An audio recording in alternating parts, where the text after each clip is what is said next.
Estamos de regreso y ahora conectamos con Junior Ramírez. Él está en el Hospital Moscoso Puello. Vamos a ver cómo ha amanecido la situación. Muy buenos días, Junior. Patricia, buenos días para Edith, para todo el público que sintoniza a esta hora el día. Como adelantas, estamos aquí en la unidad anti-COVID-19 del Hospital Francisco Moscoso Puello. Seguimos viendo un panorama muy desalentador, muy triste de familiares, de personas que están ingresadas aquí en la unidad anti-COVID de este hospital. Algo que acabo de enterarme por un dato que me acaba de dar uno de los choferes de las ambulancias del Servicio Nacional de Salud y del 911 es que están utilizando las camillas de las ambulancias para poder atender los pacientes. Aquí en el parqueo hay alrededor de 5 a 6 ambulancias que están desde las 9 de la noche, según nos ha confirmado uno de los choferes que no quiso revelar su identidad, porque ante la falta de camas, de disponibilidad de camas en la unidad, han tenido que utilizar las mismas camillas de los pacientes que traen a la unidad para darle la asistencia médica. Pero aún persiste la situación que nosotros narrábamos la semana pasada, de que aquí en esta área, que es como una sala de espera, una especie de parqueo de las ambulancias, siguen atendiendo a las personas. Y ahí, de hecho, todavía hay pacientes. Sí. Pero como ustedes pueden ver, este lunes ha amanecido igual, bueno, terrible la situación. Sí. El hecho de que hayan amanecido en las ambulancias. Una imagen de cómo están siendo atendidas las personas aquí en esta área, que no es ni una sala de internamiento, ni es la emergencia, es simplemente un área para los vehículos parquearse. Los pacientes están en el parqueo.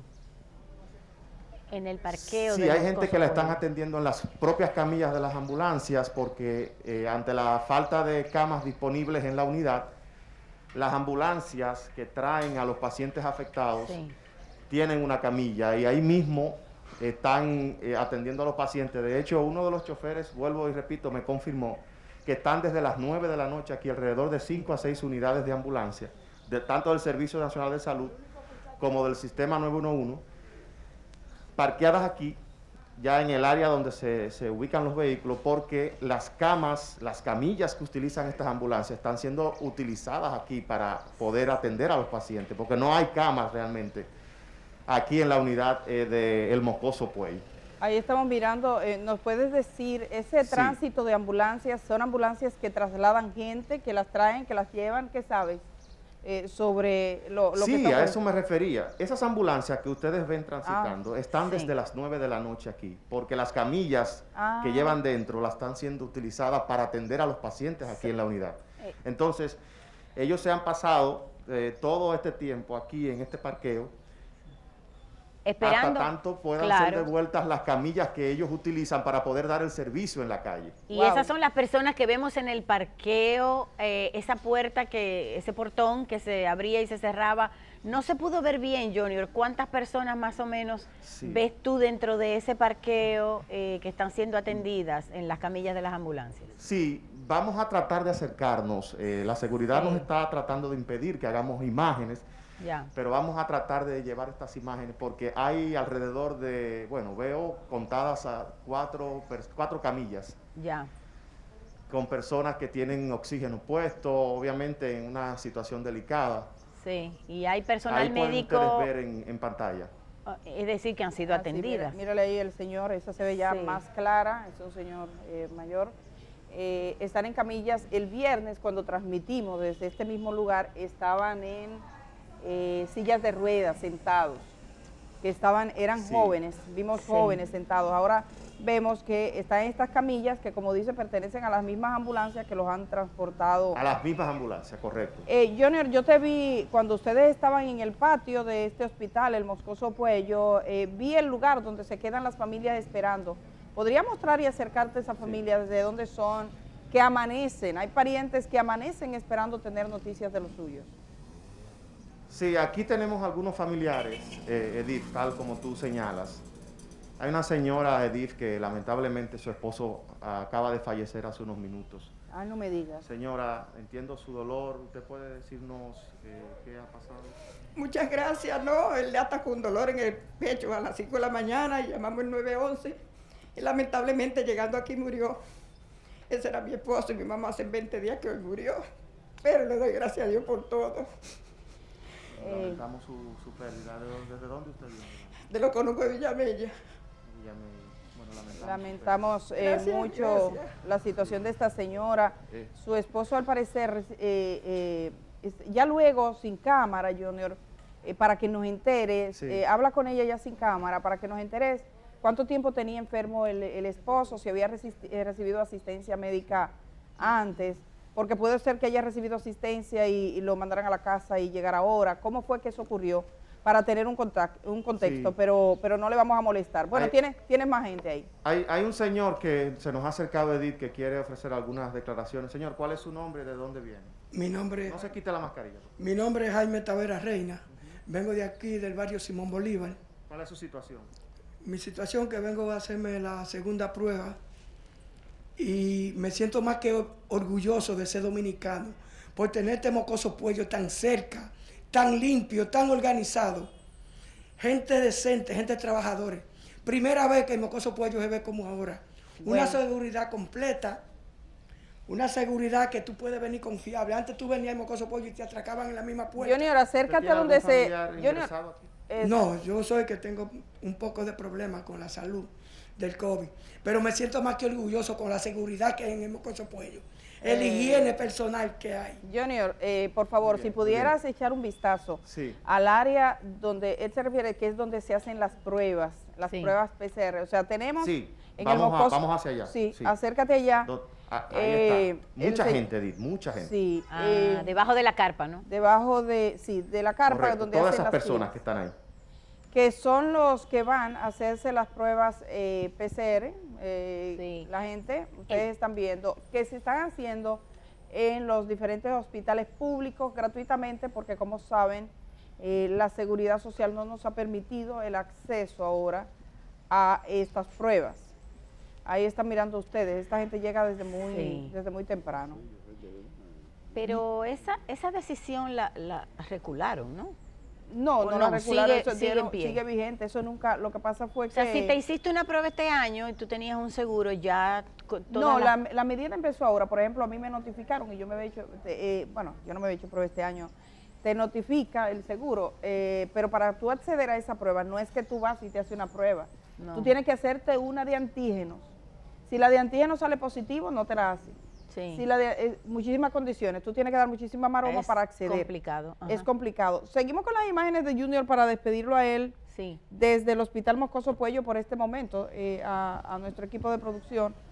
Junior, vamos a marcharnos. Yo quisiera, como tú estuviste ahí el viernes, ¿cuál es la diferencia que tú notas entre el viernes y la jornada de hoy? Bueno, por ejemplo, Edith, mucho más personas Uy, para ¿cuántas? requerir la prueba PCR. Ahí están las imágenes. Sí, mucha gente, mucho más, sí. Sí. Sí, Había- y que persiste la situación de las personas aquí fuera de la unidad. Ok. Eso es una especie de parqueo o de sala de espera, me han señalado aquí, pero el hecho es que son visibles desde afuera las personas que están en las camillas de las ambulancias, que ese es un dato nuevo. Sí. Las ambulancias han tenido que dejar sus camillas, o sea, no están prestando servicio, estas que están aquí, alrededor de 6 a 7 ambulancias, porque las camillas están siendo ocupadas para atender a los pacientes Sí. dentro de la unidad. Bueno, yo sé que, por ejemplo, el viernes, ya en horas de la tarde, las personas que vimos, que son fotografías, incluso hay algunas circulando, fotografías de imágenes de personas jóvenes que estaban en sillas de ruedas, ya no estaban, porque estas personas fueron transferidas a distintos hospitales. Tuvieron que sacarle del hospital, los más graves lo llevaron a la ciudad sanitaria, lo llevaron a diferentes lugares para que recibieran asistencia. Pero cuando le mostramos estas imágenes, que no son perdurables, o sea, ese señor que está ahí probablemente a mediodía ya se ha transferido, pero es que la gente sepa lo que está pasando. Cuando llegamos a este nivel de utilizar las camillas de las unidades de las ambulancias, le está diciendo a ustedes que Sí. hay un alza en el contagio y digamos, en el uso de los recursos que dispone el sistema para atenderlos. Junior, vamos a dejarte en este momento, si quieres decir algo en términos genéricos, sé que vas a estar ahí un poco más y más adelante vuelves con nosotras. Sí, precisamente estaré unos minutos aquí, Edith, para cualquier novedad que se presente, volver a conectar con ustedes. Sí, ya en términos privados conversas con la señora, entérate un poco de cómo se manejó el caso de su esposo, y es importante decirle a la gente, no esperen cuando las personas se agravan, no se queden en casa. Ese es el único caso donde hay que decir, no te quedes en casa. Sí. Si la persona tiene síntomas, es importante tener esa asistencia médica. Sí. Sé de casos de médicos que ellos mismos se han automedicado, pensando que ellos pueden. Sí. Sí, tenemos médicos fallecidos por eso. Entonces, porque no fueron a tiempo. Exacto, y yo siento un respeto por todo el personal sanitario que ha estado trabajando con la pandemia. Recordemos que no es una enfermedad que tuviese solución, entonces los médicos han ido aprendiendo sobre la marcha. Así es. Aquí hay médicos que saben sobre la marcha, entonces uno va a los médicos que están tratando a otros pacientes, que conocen las experiencias, a buscar esa asistencia. Bueno, ya después de Junior tenemos que referirnos a un caso que este fin de semana ocupaba buena parte de la atención. De hecho está Patricia, hoy es portada de algunos periódicos y es respecto a la operación o el caso Coral. Que como saben, la Procuraduría General de la República ha emitido un comunicado donde básicamente reconoce, dice, que se han descubierto algunos tipos de acciones que comprometían la seguridad de diligencias en el caso Coral. Ayer la Procuradora General de la República, Miriam Germán, emitió ese comunicado donde establecía cuál era la situación. Yo quisiera... Muy escueto. Sí, muy directo. Se entiende porque es una investigación en marcha y por supuesto no pueden revelar detalles porque la entorpece. ¿Tenemos? Sí, yo creo que tenemos unas imágenes, por favor, que es Miriam Germán, a ver si tenemos esas imágenes de este documento. Bueno, no son exactamente son la de archivo, documento, básicamente, sí, pero sí. Pero le voy a poner, porque en el Twitter de la Procuraduría General de la República y en todas sus redes, voy a leerles el documento, básicamente, que emitía la Procuraduría General de la República en el día de ayer. El ministerio, y si abren la página de la Procuraduría también está, es la última información colgada por la Procuraduría General de la República. La Procuradora Miriam Germán Brito agradece la preocupación de la ciudadanía por la seguridad del cuerpo de fiscales que le acompañan. Los fiscales que aportan su tiempo y su pericia, dice, a la lucha contra la corrupción administrativa, son conscientes del desafío que enfrentan y se mantienen trabajando sin que ningún incidente o acción haya detenido sus indagatorias en los distintos casos bajo investigación. Así lo plantea la Procuradora General de la República. En los últimos días, el Ministerio Público detectó acciones que comprometían la seguridad de diligencias que se realizan en el contexto de la Operación Coral. Sin embargo, estas se encuentran bajo investigación y por lo tanto toda información a la ciudadanía deberá tramitarse de la forma oportuna y prudente para evitar entorpecer las indagatorias. Debemos agradecer el interés de la ciudadanía, de los periodistas y de los medios informativos en resguardar una labor que como la lucha contra la corrupción nos concierne a todos. Y bueno, básicamente dice que ha seguido trabajando normal el PETCA, la unidad de persecución de la Procuraduría General de la República. Esto estuvo precedido por algunas informaciones previas que no fueron oficiales, no oficiales. Lo que viene este informe es a confirmar que al menos algo raro ocurrió. Esto que ocurrió, que al parecer involucra al menos a dos personas por el momento, o que yo supiera que estuviesen señaladas, no necesariamente identificadas, porque no conozco la identidad ni la Procuraduría General de la República ha dicho de quiénes se trata, a pesar de que ciertamente hemos visto circular muchos datos sueltos de lo que se supone ocurrió.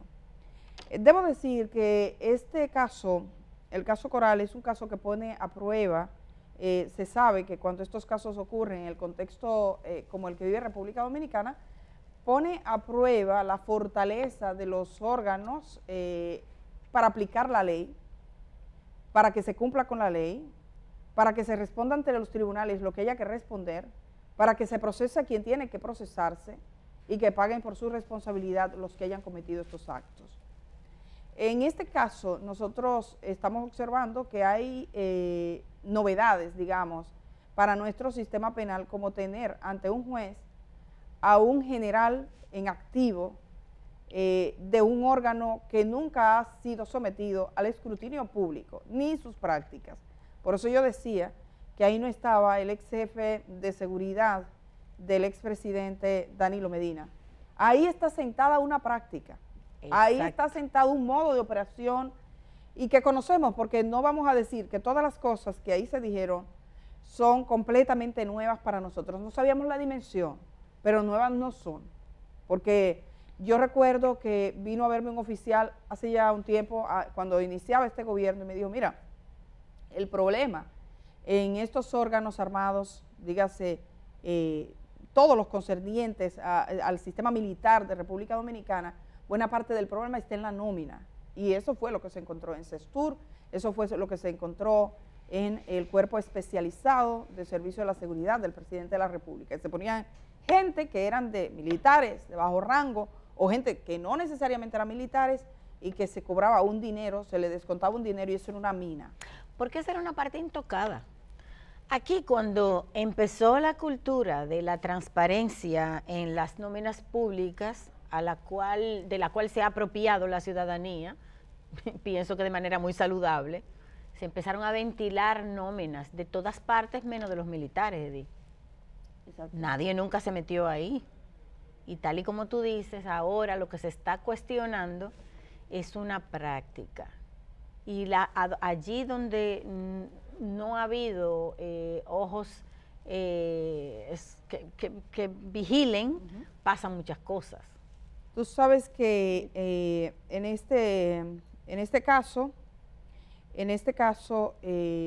básicamente, y la Procuraduría dice, se descubrieron acciones que podrían poner en riesgo la seguridad del proceso coral, o las investigaciones, o las indagatorias. Entonces, yo recuerdo que cuando comenzábamos con este caso, de hecho, cuando el señor Girón, que le dio un girón a la investigación oficial de los Cuerpos Armados de República Dominicana, se paró delante de una jueza y dijo, una operación que involucra a cantidad de oficiales y que sorprendió y que estremeció, al otro día el Ministerio de Defensa emitió un comunicado. ¿Qué decía ese comunicado? Decía que los órganos armados de la República Dominicana, las fuerzas militares, reiteraba lo que sabemos, pero es bueno que lo digan, que son obedientes, que trabajarán, que no es aceptable ningún espacio para la corrupción dentro de sus filas y que todo el que cometa un acto debe responder ante los órganos competentes. Es decir, nosotros no somos cobija ni guarida de delincuentes. Nosotros estamos aquí para responder adecuadamente y somos cooperadores. Eso somos decía cooperadores. El somos cooperadores. Y Ellos no era vieron lo de guarida lo digo yo. Sino que dicen, nosotros somos cooperadores. Sí. Entonces, eso lo que significa es eso. Nosotros no somos una guarida, nosotros no vamos a articular diciendo, este es un cuerpo y con nosotros no se mete. Y tenía que decirlo porque la práctica ha sido todo lo contrario. Una de los detalles de este tema es que los militares y policías que han sido sometidos a la justicia han tenido incluso cárceles especiales. Entonces, es importante, y me dan un momentito de la producción porque este tema no lo podemos dejar inconcluso. Es importante en este momento, y dado ese contexto donde la Procuraduría General de la República básicamente está diciendo, se descubrieron acciones que podrían poner en cuestionamiento, podrían alterar, podrían incidentar una investigación relevante, que es una investigación que involucra a altos oficiales, la actitud que vayan a tomar desde el ministro de Defensa, que le toca, y el jefe de la Fuerza Aérea, porque a ese organismo, según tengo entendido, pertenecían estas personas. Entonces, resguardar la seguridad de estas personas, garantizar toda la cooperación necesaria. O sea, esto ahora está pasando del papel, del comunicado, del dicho, de la expresión, que no hay de otra, a eso. Pero además, es un llamado de atención a todas las cabezas pensantes. En ningún ser juicioso, civil o militar, por más rango que tenga, le cabe en la cabeza que en este tiempo, a esta hora, en el contexto dominicano y en el contexto internacional, puede incidentar el camino que este país decidió recorrer. La decisión de combatir la corrupción, la decisión de que no haya impunidad, la decisión de que se responda por el desvío, por el uso, por el abuso de los recursos públicos, no es una decisión solo de un presidente, no es una decisión de la Procuradora General Miriam Germán. En ese camino, en ese recorrido, es el pueblo que lo ha cargado. No están solos, no están solos. Entonces es muy importante y no hay otro camino, no hay otra forma de vivir decente que no sea ese. Antes cualquiera se hubiese intimidado. Yo vi a un procurador adjunto que puso que no hay miedo. Entonces, a mí siempre me llama la atención que la gente que trabaja en el espacio de lo decente, en el espacio de lo correcto, en el espacio de que no exista la impunidad, pareciera que esa es la gente que tiene que sentirse acosada, amedrentada o en problemas. No, aquí los que tienen que saber que tienen problemas son los que han robado. Aquí los que tienen que saber que tienen un pueblo que los está mirando es el que ha desviado recursos públicos o que se ha cogido recursos públicos o que ha engañado y que ha mancillado lo que sea. Y ese es el respeto a propósito de las palabras que han puesto algunos. Yo me imagino que son 2 o 3 locos. Los militares se respetan, que lo pusieron aquí en Santo Domingo y aparecieron algunos escritos en Santiago. Yo supongo, porque es verdad, respeto. Fíjate qué día más hermoso para hablar de respeto. Al otro día del 30 de mayo, respeto, el respeto, ese respeto que es consustancial a la dignidad, no al fusil. El respeto es consustancial, va pegado del honor, no al fusil.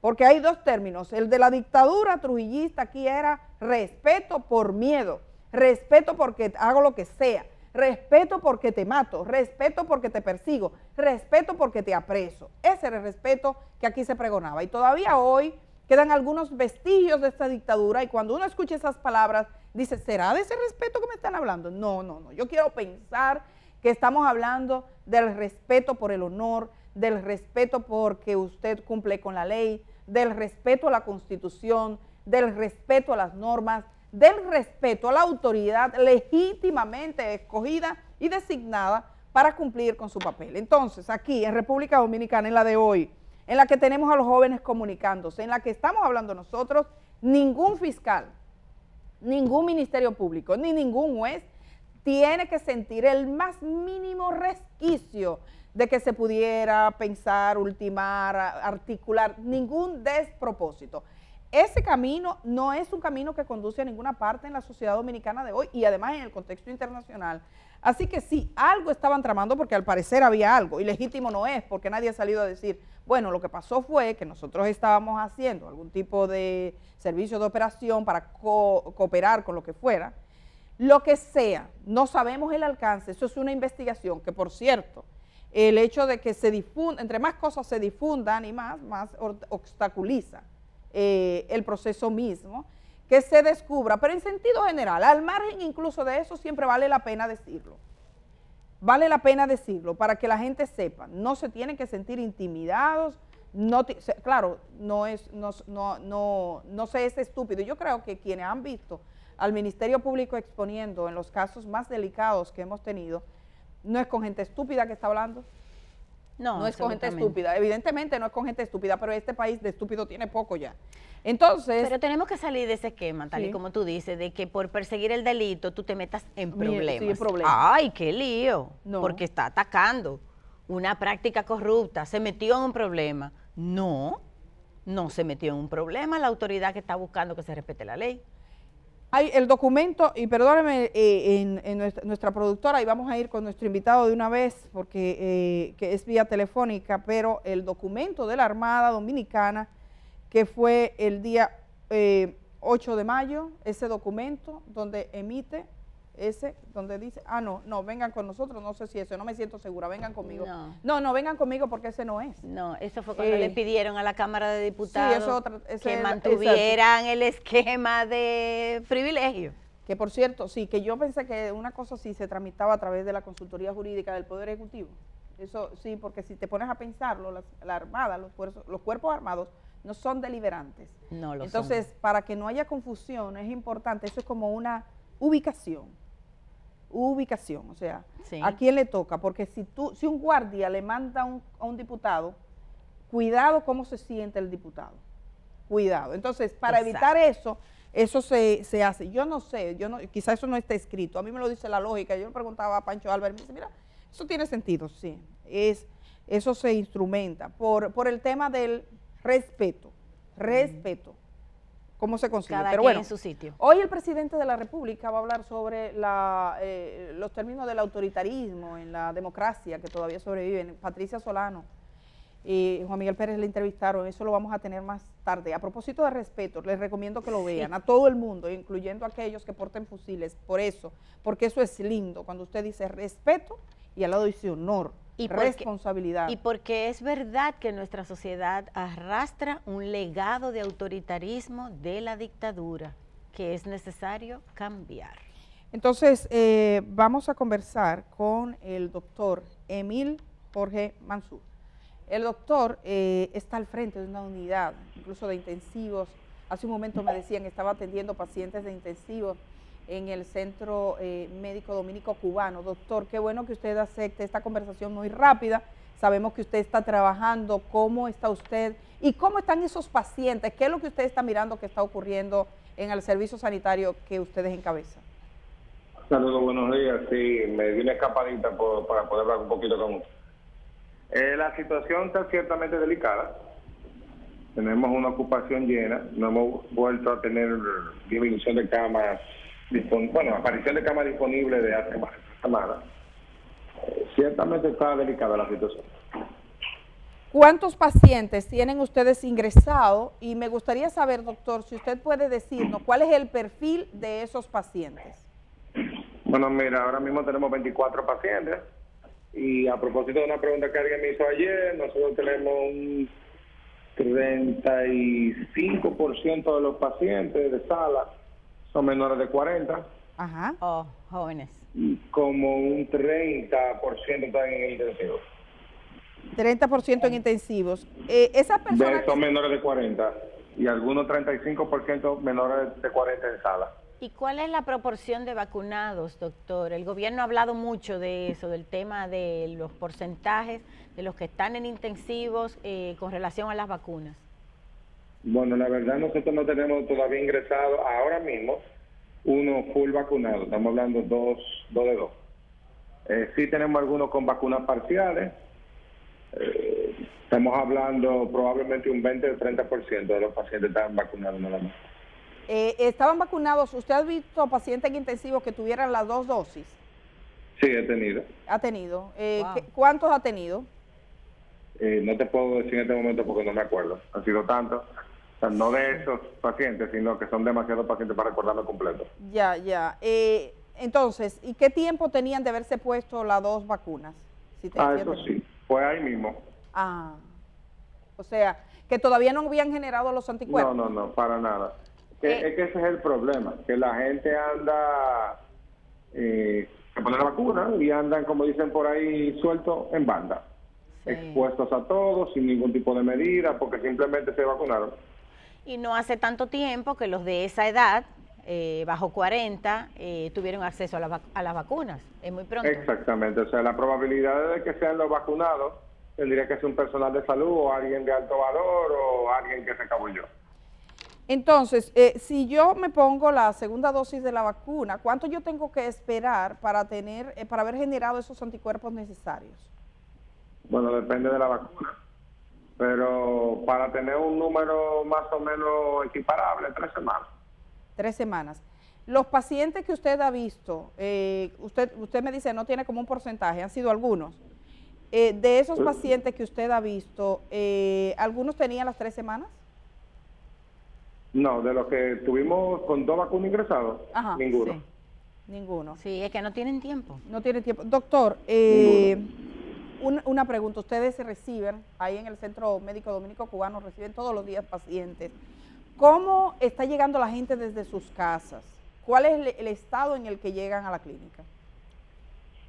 Aparte de desesperados, Estamos hablando una cantidad importante de pacientes con síntomas ciertamente tempranos, pero de nuevo recordemos que esto es una enfermedad en la cual hay una gran cantidad de pacientes con síntomas leves y con que lo describen hasta asintomáticos porque ni cuenta se dan, y el porciento más pequeño son los afectados, o sea que si estamos viendo mucho es porque hay muchos infectados. Sí.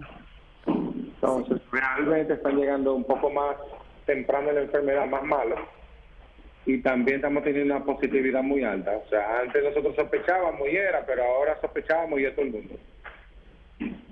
Doctor, a mediados de febrero ya se había hablado de la variante británica en República Dominicana, lo hizo un estudio que realizó UNIBE. El gobierno finalmente ha aceptado que aquí hay al menos dos variantes más. Usted que ha estado desde el principio de la pandemia trabajando, ¿usted considera que esto ha tenido algún tipo de impacto? ¿Este brote que estamos viendo ahora está vinculado a eso? No podemos decir que sí, no podemos decir que no. Porque esas variantes, como todos los virus, entraron en personas que salieron y entraron del país, y eso viene sucediendo desde hace mucho. Sí. O sea, no podemos achacarle el rebrote actual solamente que hay 2 variantes o 3 variantes. Eso no es cierto. Eso se le achaca a que coincide, si ustedes se fijan epidemiológicamente, con épocas de que la gente soltó medidas, Semana Santa, ahora este fin de semana, Día de la Madre, recémosle a Dios que no veamos la consecuencia en 2 semanas, básicamente los famosos teteos. Entonces por ahí es que va la cosa. Las personas jóvenes que usted dice que son el 35% aproximadamente, menos de 40 años, ¿esas personas jóvenes tienen alguna condición base? O sea, ¿son hipertensos, diabéticos? ¿Cómo va a ser? Así Gente mismo. sana. ¿Gente sana? Gente sana. Oh. Doctor, esa gente que ha ido a intensivos, que era gente sana, o sea, gente joven, generalmente, ¿qué es cuando ellos llegan? ¿Qué es lo que ha pasado y cómo muestran ese deterioro? ¿Qué es lo que ocurre en sus cuerpos?